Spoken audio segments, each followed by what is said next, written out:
here to talk about equality. We're here to talk about why our equality is on trial. We are called Wait No More NYC, and we have enlisted these wonderful professional actors. We've brought you this testimony because it was not allowed to be televised, and it should be heard.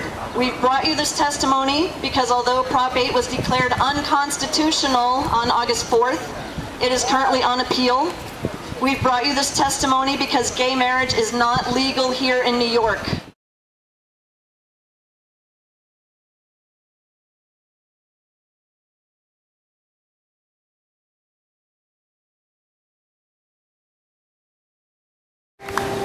Hear ye, hear ye. The following scene is a reenactment of Perry v. Schwarzenegger, the Prop 8 trial heard in U.S. District Court. Plaintiff Kristin Perry, a gay Californian who was directly affected by the passage of Proposition 8, is under direct examination by the plaintiff's lawyer, Ted Olson. Proposition 8. You were aware that there was an effort going on to put a measure on the ballot to overturn the California Supreme Court decision. I remember media reports of groups or individuals saying, we disagree, we'll have to take action, and the sort of beginnings of what resulted in a ballot initiative. That was a ballot initiative that came on the ballot in November of that same year. Is that correct? Correct. Now, what was it like for you to be a citizen, to watch and listen to the campaign to overturn that California? Can you just relate your reactions to what was going on around you in the political world on this subject? Well, I mean, I'm just a California resident, so I could see evidence of the campaign. I commute on local highway, and I would see the bumper stickers every day. I did see some television ads, one in particular I remember. I saw some posters on people's lawns. What? You say you saw one ad in particular. What do you remember about that? Well, it struck me as being sort of an education-focused ad because there was a moment where they showed the ed code in the ad. The education code? The California Education Code, which I am sort of interested in. So that got me interested in the ad. And it did talk about needing to protect your children from learning about gay marriage in school. That was the gist of the ad. How did you feel about that? I mean, you work with children every day. I do. Well, I work on their behalf. I remember feeling that the ad was attempting to create a sense of fear and worry in me, and that the solution to that would be for me to vote yes on 8. They kind of simplified this complex thing about relationships into a bad thing. And then they said, if you want to fix a bad thing, do this. And I felt essentially that it was very simplified. Did you feel that voters were being warned that they needed to protect their children from you? Yes, I did. And I felt like I was being used. That the fact that I am the way I am, and I can't change the way I am, was being mocked and made fun of and disparaged in a way that I didn't really have any way to respond to it. I just had to know I just had to know that people felt that way.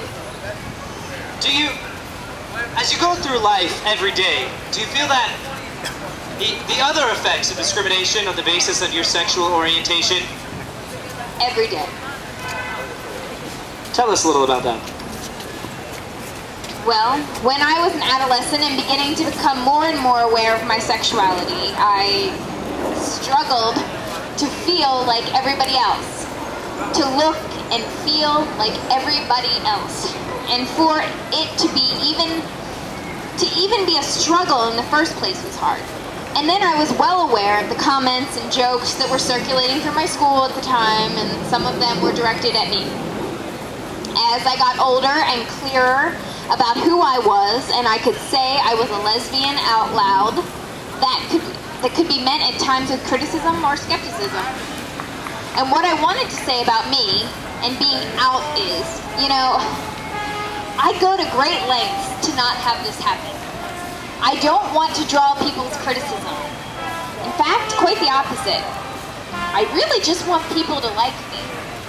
So since I know I have this trait that I can't change, that people don't like, I go to great lengths to have other traits people do like.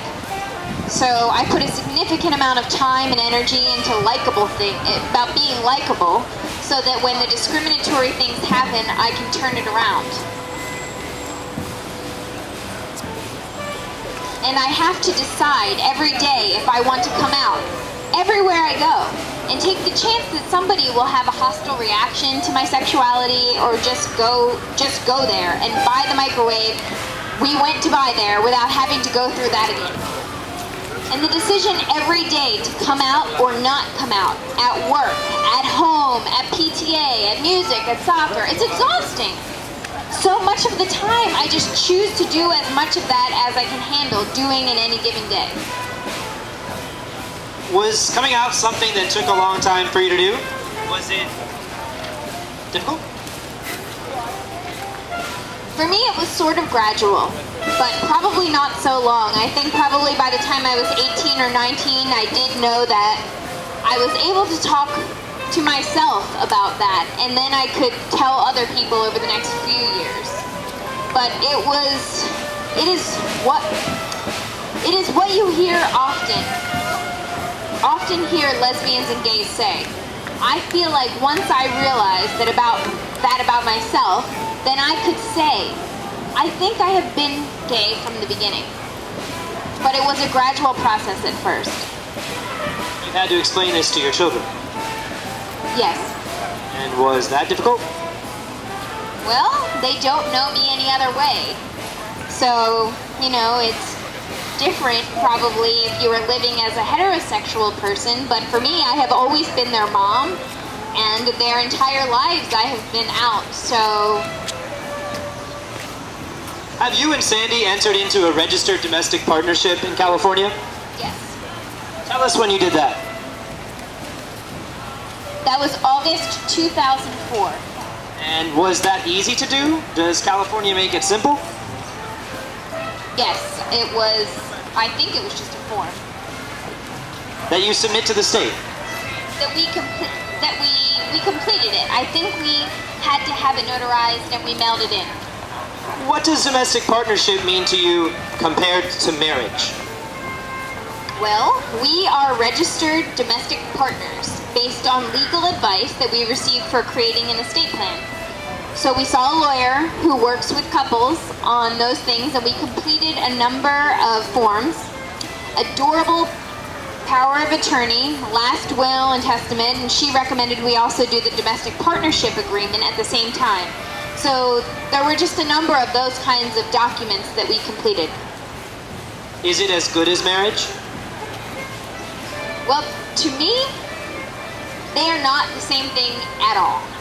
You know, I viewed the domestic partnership agreement as precisely that, an agreement. A legal agreement. In some ways, memorializes some of our responsibilities to each other.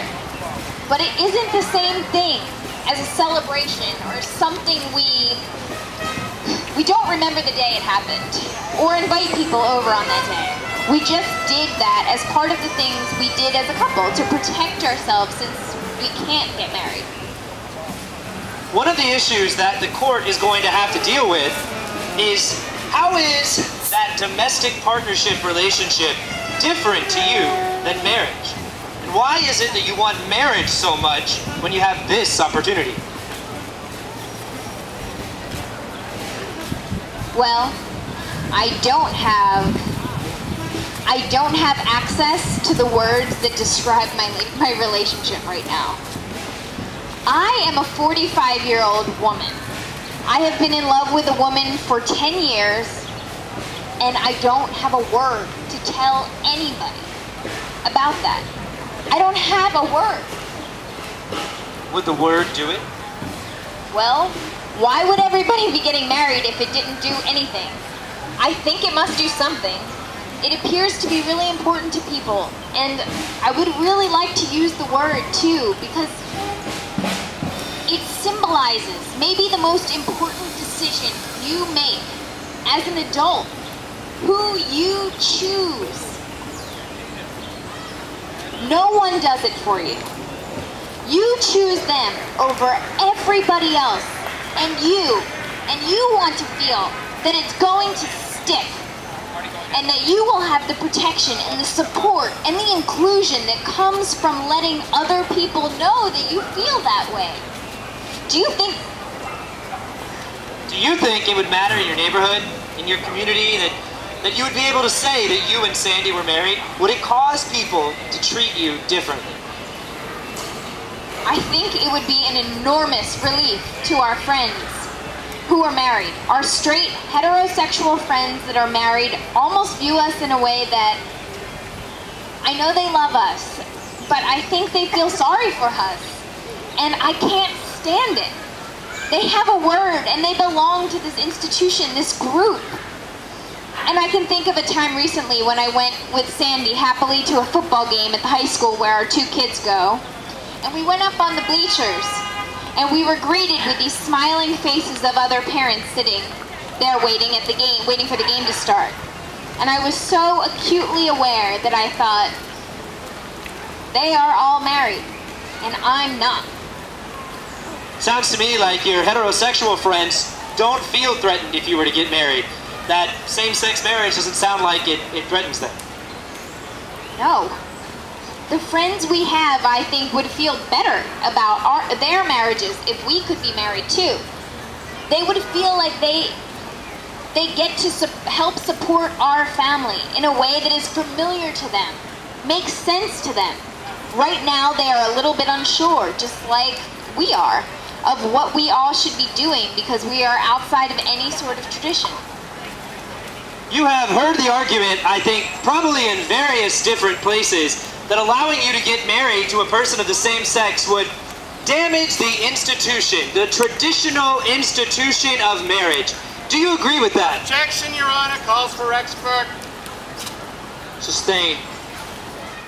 If the courts of the United States ultimately decided that you and other persons seeking to marry someone of the same sex did indeed have the constitutional right to get married, do you think that would have an effect on other acts of discrimination against you? Objection, Your Honor. Speculation. Closed, but objection overruled. You may answer. I believe for me, personally, as a lesbian, that if I had grown up in a world where the most important decision I was going to make as an adult was treated the same way as everybody else's decision, that I would not have been treated the way I was growing up or as an adult. There's something so humiliating about everybody knowing that you want to make the decision and you don't get to do that. You know, it's hard to face people. The people at work and the people even here right now. And many of you have this. Many of you. But I don't. So I have to still find a way to feel okay and not take every bit of discriminatory behavior toward me too personally, because in the end that will only hurt me and my family.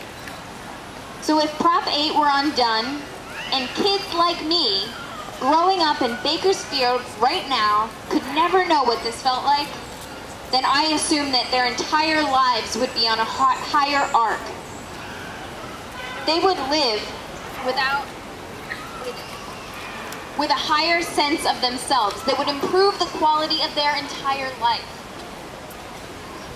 Thank you, Your Honor. No further questions.